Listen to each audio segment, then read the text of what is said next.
Hello everyone, hi, how are you guys doing? Welcome back to another episode reaction to Cowboy Bebop. This is Haarute. My name is Matt. Hello, what's up? So, we're doing it. Last time we got Hard Luck Woman, which was the episode where Edward left and Faye also probably left because Edward went with her dad. And they just started hanging around, just doing this mapping thing. And she took Ein with her too. Well, it's not like she took Ein, it's that Ein decided to go with her because it was an episode about like what is home, what is a place you belong to. And to Ed, she decided, you know what, I should go with my dad. Ein decided, you know what, I should go with Ed. And Faye decided she was going to go back home. The thing is that when she got home, home wasn't there anymore. It was just ruins, really. So there was a really cool shot where she just drew a rectangle where her bedroom used to be, and she just laid there, and it was kind of sad. So I don't know if she's going to come back or not. And if she does, it's going to be a little bit of a conflict because, hey, they ate all the eggs. So there's no eggs left for Faye. Alright, so that's it. I mean, I'll be honest with y'all, this is episode 25, and I know this is a two-parter, because you can see the title, and the title is The Real Folk Blues Part 1. The Real Folk Blues is also the name of the outro song. It's really cool. The Real Folk Blues. Kanashimi wa I don't actually know the lyrics very well, but hey, I do have that song on my playlist because I really liked it.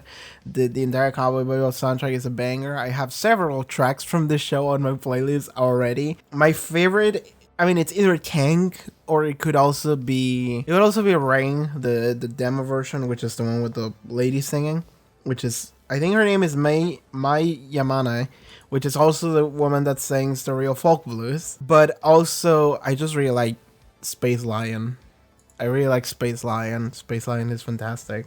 It's very atmospheric. I'm just making time here, but I should just start.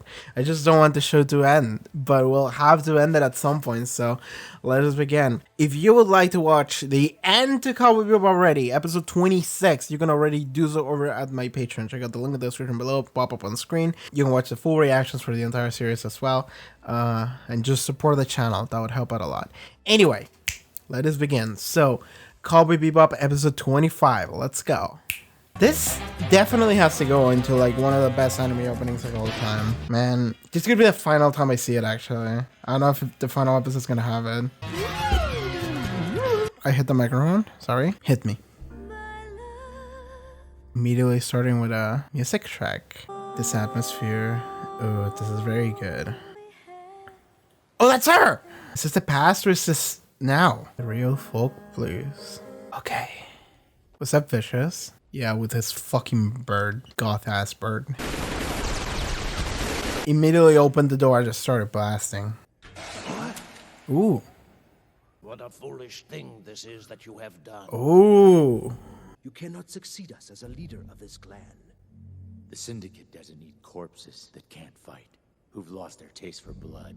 Your unbridled arrogance has sealed your fate. He doesn't seem too concerned. Please let his bird do some cool shit and kill everyone. Don't forget, a serpent's venom poisons slowly after the bite.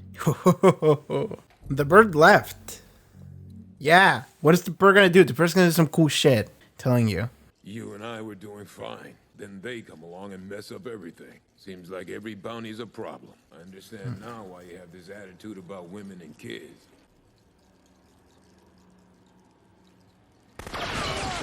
Ooh. Okay.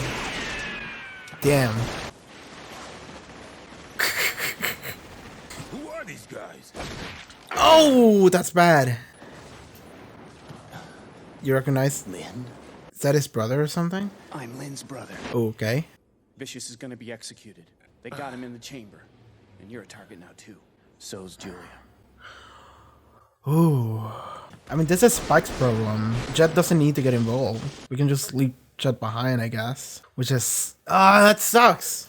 Is that fucking Bruce Lee in there? But it's really not your problem now, right? It is very much his problem. To me, those names sound ominous. Like a magic spell that unlocks an old door. Yeah. Door that should stay closed. Ooh, school. Julia. Oh, new scene. I'm leaving the Syndicate. They'll kill you. You know how they work. This was right before this. Let them say I'm dead. I'll be waiting at the graveyard. I can't come with you. We'll get out of this. And go where? And do what? Live. Be free. It'll be like watching a dream. Okay, he wanted to leave the Syndicate. He went and had that gunfight. You were going to betray me? Are you gonna kill him? I won't. You're going to do it for me. Either you kill him, or else both of you die. Okay. So then Spike went to the graveyard hoping to meet her, and she wasn't there because Vicious told her you kill Spike, and that she couldn't do it.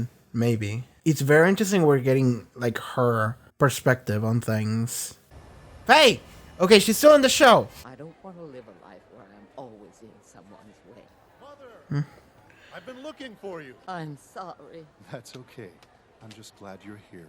Don't worry, I'll take care of everything. What about your co-host, that blonde girl? Oh, that's... Oh, I think she's marrying her agent. That was the guy from Big Shot. I didn't recognize him without the getup and the accent. That was the guy from Big Shot. Oh. Oh, is this from The Boys? Yeah. Where are you? Well, it's hard for Jet to get around by himself with his leg all shot up. I have my own place to go back to. What an attitude. Okay. He can take care of him. Ed and I are there too. No, they're not. Oh, she's running into Julia. Holy fuck. He's gonna help her.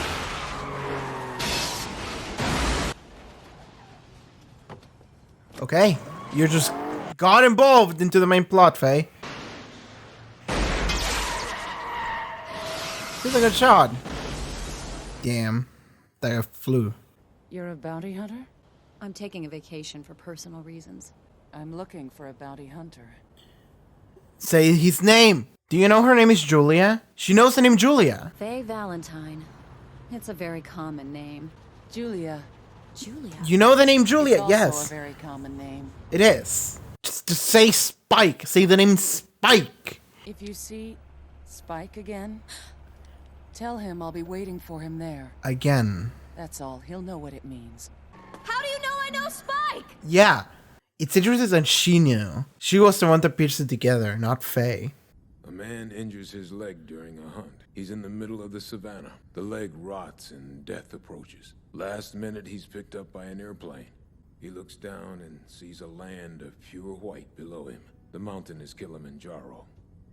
As he gazes down, he feels the life flowing out of him, and he thinks, that's where I was headed. Men only think about the past right before their death, as if they were searching frantically for proof that they were alive. Turn back. You said that you had died once, that you had seen death. Why can't you just let it go? There was a woman. First time I found someone that was truly alive. She was the part of me I'd lost somewhere along the way. The part that was missing, that I'd been longing for. She's back. Huh? Who? Faye. They'll annihilate every single target down to the last man. And your partner's on their list. If he was ever part of the group that staged that coup, they take him out. That's how they do it. Leave Mars and do it fast. It's too late for that, but thanks. Real shit is happening. It's all because of Vicious. You got something? You look like you have some information. It's gonna cost you. Well, I don't have any cash. We're getting interrupted, of course. Part of me is thinking that, like, he shouldn't hear the message. Oh, God. She said she'd be waiting there. She said you'd know what she meant. Well, The I don't. graveyard. Sorry. Her name is Julia. Yeah. They're after her. Yeah. Hey, Jet. I'm ready to take off. He's gone. He's gonna go to a graveyard. The Bebop is getting destroyed. Oh my god. The bird! The bird! It wasn't a real bird! Oh my god, and half the men We're Vicious's men. He's out. Give him a sword and he's got this shit. The bird was a fucking smoke bomb container. I can't believe that shit. He has a sword! Y'all dead. Oh, he's done. Don't worry about us.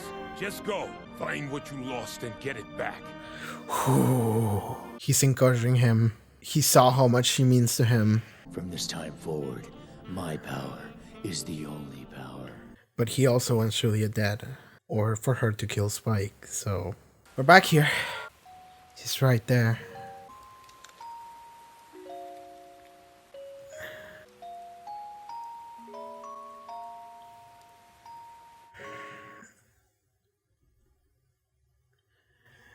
Okay. Oh Lord, that was part 1.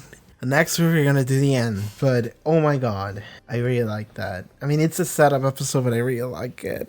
Oh god, I'm really glad that I picked up on a lot of like the show's theme or some of the like character specific, like what drives them and stuff earlier on the show, because I could tell. I said before that I feel like a lot of what makes Spike or several characters in the show is kind of like the past, and in some ways like the inability to move on, which is, it's a great trait to give to a character. It creates great drama. It makes them three-dimensional. It is cool, and in some ways, if you're someone that has something similar in your life, it makes them relatable as well. And in the case of Spike, and this is something we could tell earlier in the show, is that there's nothing in the world that he cares more about than Julia. Like, you can tell this, and whenever the topic of conversation is Julia or Vicious, that's when he just goes all in. He definitely wants to find Julia. He needs to know where Julia is, and he hates Vicious. And I don't know exactly what happened that made Spike hate Vicious or something, but like maybe we'll see it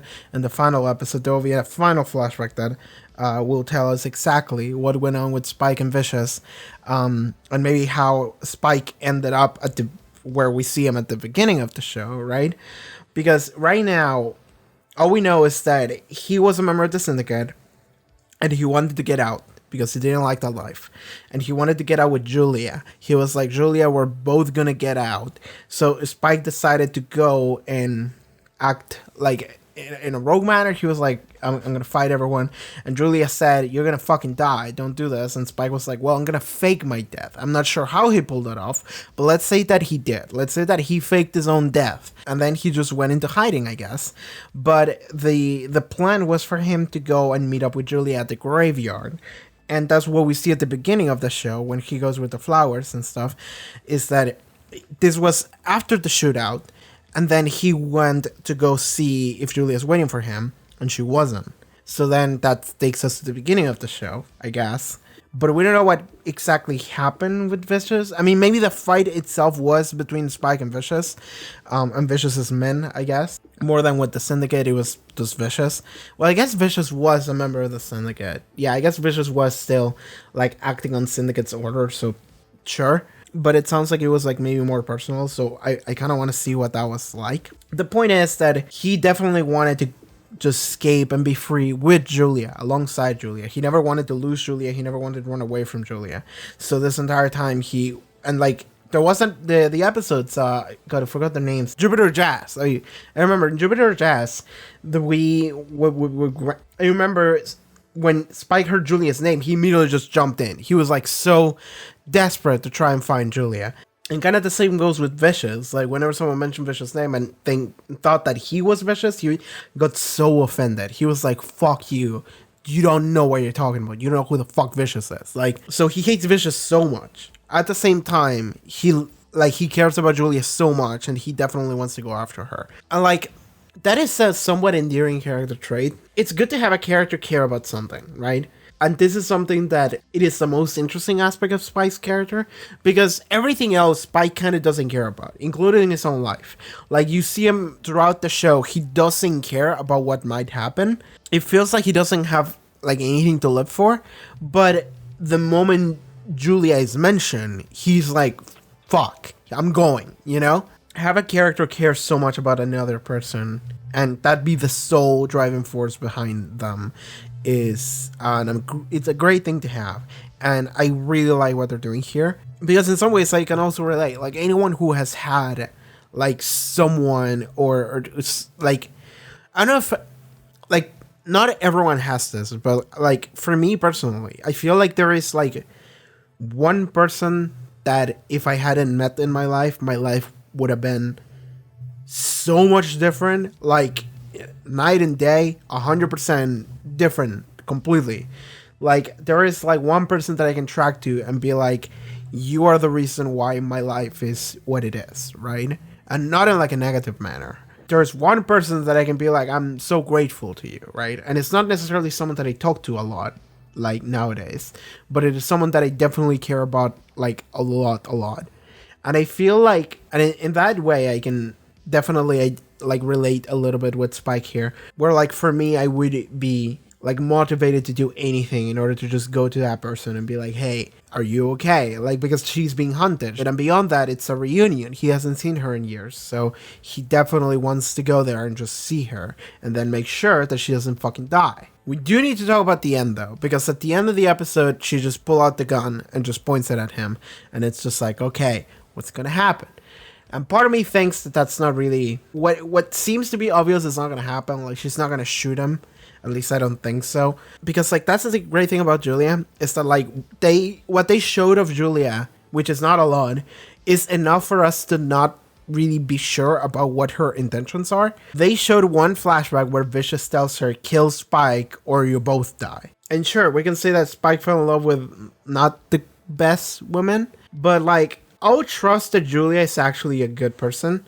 So for me, I'm just sitting here like, what is she trying to do? Is she trying to put on a show? Is she trying to like prove a point or something? But like, I don't think she's gonna shoot him. Maybe she will, but then Spike is not gonna die. He's gonna like dodge it or something. But I feel like that Spike is the kind of person that like, if Julia pointed the gun at him, Spike would be like, all right, I'll just take it, because Spike doesn't care about his life. And like, that's what's really important here, is that like Spike doesn't care about himself, right? So when Julia pulls out a gun and just like, I'm gonna shoot Spike, I feel like Spike would be like, okay, but like, maybe tell me why you're doing that. I'm not against it, but if there is a reason, which I'm assuming he would believe that there is a reason, he would be like, tell me about it. You can shoot me all you want, but at least I'd like to know why. Or maybe Spike can just be all cool guy and just be like, I don't care, just do it, right? Which is something that sounds more in character, actually. He would just trust that Julia has a reason and just be like, all right, do it. I don't care. But I don't think that's going to happen. I don't think Spike is just going to die at the beginning of next episode, okay? I don't think that's happening. I mean, maybe he could get shot and then we spend the rest of the episode with him being shot. But I'm not saying Spike is not going to die. I'm saying he's not going to die at the beginning of next episode. He could die at the end.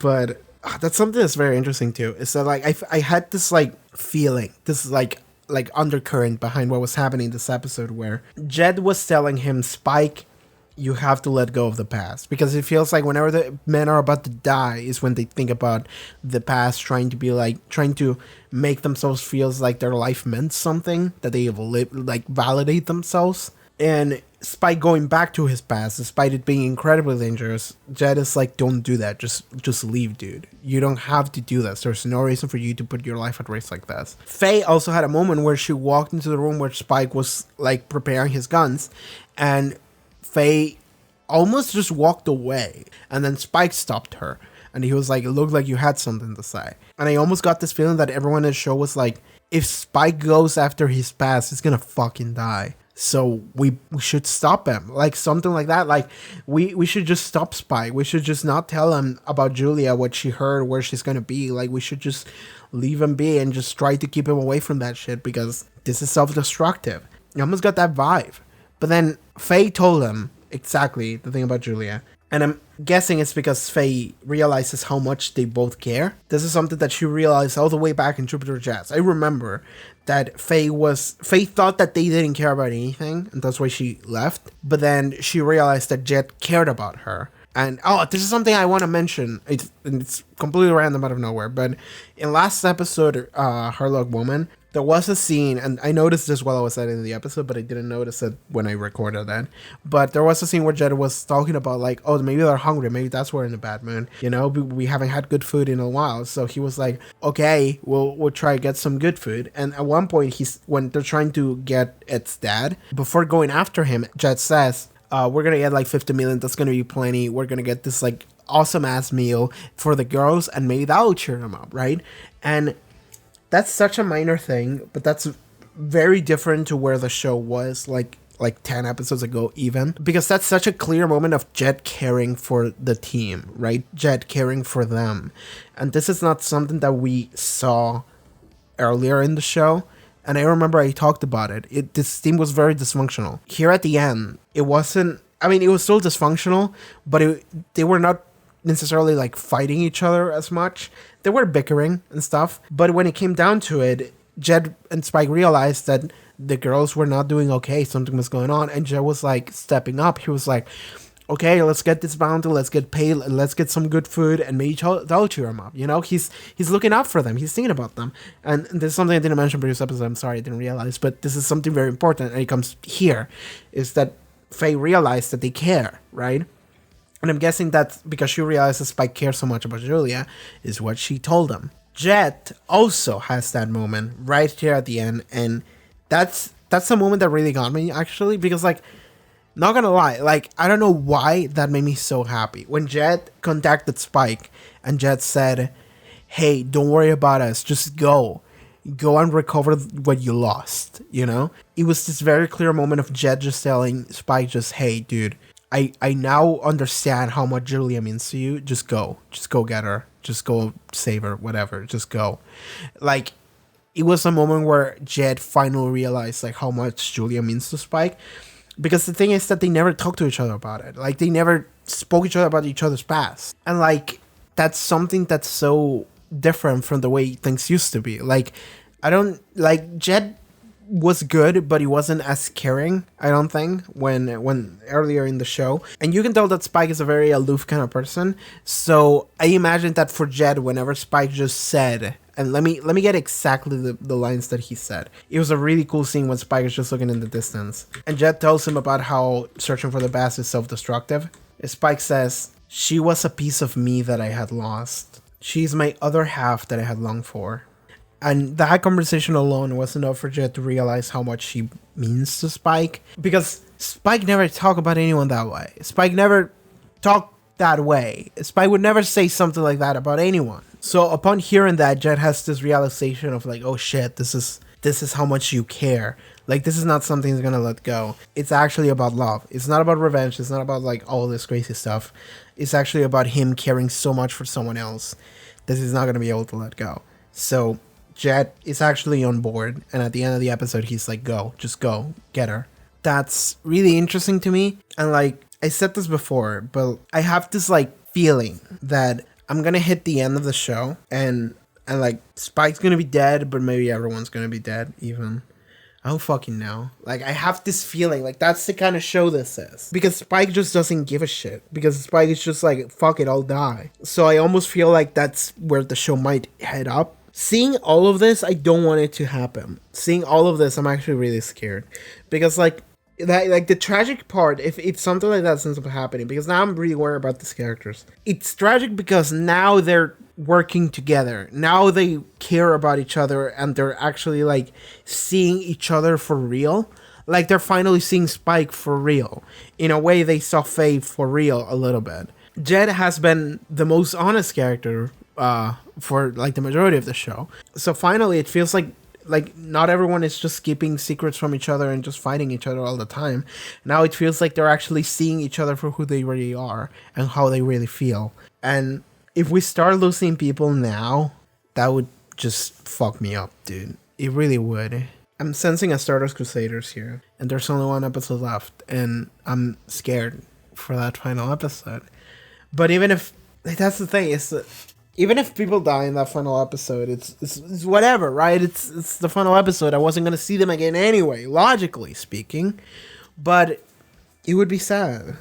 So I'm just talking about like what could be, but more so about what actually happened in the episode. Oh, we saw the dude from Big Shot again. Oh, man. We saw the dude from Big Shot and his mom. Man. Oh, that made me so happy seeing him. Because Big Shot was canceled and I was so upset that I'm not going to see those guys again. I care about them. And then the show just showed me him. It just showed me for like a little second what he's up to. And they didn't have to do that. He's just there. But like, oh my god. That's so good. Like that, I think that's what they got the emotional ball rolling for me when I was watching this episode, when the dude from Big Shot showed up. I don't even know this fucking man's name, but the dude from Big Shot, when I fucking saw him, and I didn't even realize that was him, but when I saw him and they mentioned like, oh, you get a new job? Oh, what about your co-host, that blonde girl? I'm like, oh my god, like that's him. I didn't recognize him without the accent and the outfit, but no, that's him. And I think that's what got the emotional ball rolling, because that was a moment of like closure. That was just a moment of closure for a character that I've seen the entire show, but wasn't a main character. But he was a character that was just there in the background the entire show. Every time that character was always there. The fucking Big Shot guys. Every episode, just like, oh, this is a new bounty. I'm making some goofy shit and goofy accents, and I'm like, oh, I love these guys. And then when they canceled the show, I was like, oh my god, what? I was like upset that I wasn't gonna see them again. And then they do this. They show him for a second just to give me a little bit of closure. And that's what got the emotional ball rolling. I saw that and I was like, oh my god. I started having emotions. And then the episode kept going and I was like, oh shit, the Julia shit and the Spike shit and the conversation. Oh my god, this is too real, man. Oh god. Fucking dude from Big Shot is what did me in, dude. Okay, something I remember just now that I should mention is that when Spike and Jet are drinking at the bar, first of all, they are talking about like how he understands how Spike doesn't like women and children. But also, what I really like is that, okay, no, I've realized it now. Spike has a moment where he like realizes that a bunch of people are running in and this entire place is about to be shut up. So I just watched the scene again and he sees all the dudes' shadows just running outside the window. I didn't notice that, but he did because he's cool like that. Also, he has a cyborg eye. So he noticed that they were going to shut up the place. I didn't notice that. And what I actually thought happened is that he looked at the tables and he realized that the tables were empty. And more specifically, he looked at a table with 3 chairs and he saw that those 3 chairs were empty. And I thought that he was thinking about those 3 old guys that we see every time we go anywhere. We see the same 3 old guys from like episode 1 just eating and drinking at a place and just talking shit. And I feel like I thought that he had a moment where he realized, wait, where are the 3 old guys? Something isn't right here. You know, where are the 3 old guys in the background that we see every time? There's a fucking empty fucking table right there. There's 3 seats, but they're not there. The old guys are not there. Oh shit, this place is a fucking setup. We're about to get shot up here. I thought that that's what happened, which would have been really funny. But no, he just saw the guys running. So, yeah, that makes more sense. It's less goofy. Sure. Let's talk about Vicious. Vicious is taking over the Syndicate. And he tried to do so already. He tried to take over the Syndicate at the beginning of the episode, and they thwarted his plans. And also the reason why they were ready is because a fortune teller told them, hey, the snake is going after your ass this night. Be ready. So then they got ready, and it's like, okay, sure. So that just confirms once again that fortune telling is a real thing in this universe. So some kind of like fate magic shit is real. It's just a thing. We should keep that in mind. We already had that in mind since episode 1, but yes. But then Vicious gets taken and they imprison him, and I like that Vicious is just like, kill me right now, and they're like, no. we're gonna fucking teach you humility by doing this, by sending you to the punishment chamber or whatever, where they did nothing. They just let him there, and then they were like, all right, we're gonna execute it like later. They didn't confiscate his bird. They didn't give a shit about the bird, which is crazy to me, right? I know it's like a bird and they would be like, whatever, we don't give a shit about like a bird, like a pet, whatever. But at the same time, if they're going after literally every person who was ever related to Vicious, including like Spike, someone that is not even a member of the Syndicate anymore, like, I feel like they should like go after the fucking bird that Vicious had at that moment, because like, that's a bird, that's his personal pet bird. He's always with him, and also a bird like that can be a serious fucking problem, actually. Birds can fuck you up. A bird like that, like a predator bird, can fuck you up. So there's no reason for them to just ignore the bird. The bird came later. It wasn't a bird. It was actually a container for a bunch of smoke grenades and shit. So what happened is that they shot the bird that showed up right there when he was about to get executed. The bird let out a bunch of smoke grenades and shit. And then a bunch of people that were supposed to be members of the syndicate actually just started shooting the other members. So Vicious's faction was already infiltrated amongst the ranks of those people that were at the execution. They started shooting each other. They freed Vicious by high precision shots that just unhandcuff him. And then he was free, and someone just tossed him a katana, and then he just grabbed the katana, and it's go time, baby. Like, what the fuck are you gonna do? You're trapped in a room with the Vicious, with a katana, and there's smoke screens everywhere. You don't have a clear line of view. He does. Like, fuck it. I wouldn't be surprised if he also was, like, enhanced in some way, like, spy with a cyber guy. Or, like, I don't know. Because he's, like, a predator, it feels more like he would be, like, he would have, like, hyper smell or something like that. You know? He could smell you in the middle of battle, and he would just, like, cut your shit. So, he took over the syndicate. And the thing is that the one thing that we saw Vicious do in that flashback is that he was like, Julia, kill Spike or I'm gonna kill both of you. So, okay, I don't know exactly what's going on here. I don't know exactly what he wants. I don't know what the drama here is. I don't know what the drama here is. Like, maybe there's like a love triangle here, like some weird shit. I don't know. So we'll see where this goes next episode, in the final episode of Cowboy Bebop. I don't know where we're gonna go with this. This is just great. This is just so good. This is just so good. Something I do want to say before I just forget, I did pick up on that, so I might as well mention it, is that the mom from the guy from Big Shot, she's saying, I'm not going to go no matter who comes to pick me up ever. I don't want to live a life when I'm always in someone's way. She's talking about she doesn't want to be a burden. And then the guy from Big Shot shows up, and it's like so happy to see her, so happy to live with her. And she thinks that she's a burden. And then he's like, actually, I'm really happy to see you, Mom. So, and Faye's looking at this, and that's really cool because that's kind of a mirror to Faye. That's what that's supposed to be. That's why that was there. Not just because the guy from Big Shot is just making a cameo, but because Faye's having this moment where she's like, she is running away. She doesn't want to be a burden to people. And then she sees the person that this woman doesn't want to be found by. And this guy is like, actually, I'm really happy you're here. Like, she's not a burden. Like, even though she believes she's a burden, she's not. The guy is super happy to have you here because company is good. You know, having people that you love close to you is good. It doesn't matter if I don't really have that much money. He's like, fuck it, I'll find another job. That's completely fine, Mom. Let's just go. So it's one of those things where Faye's running away again. And then she has, like, someone being, like, somewhat of a similar predicament.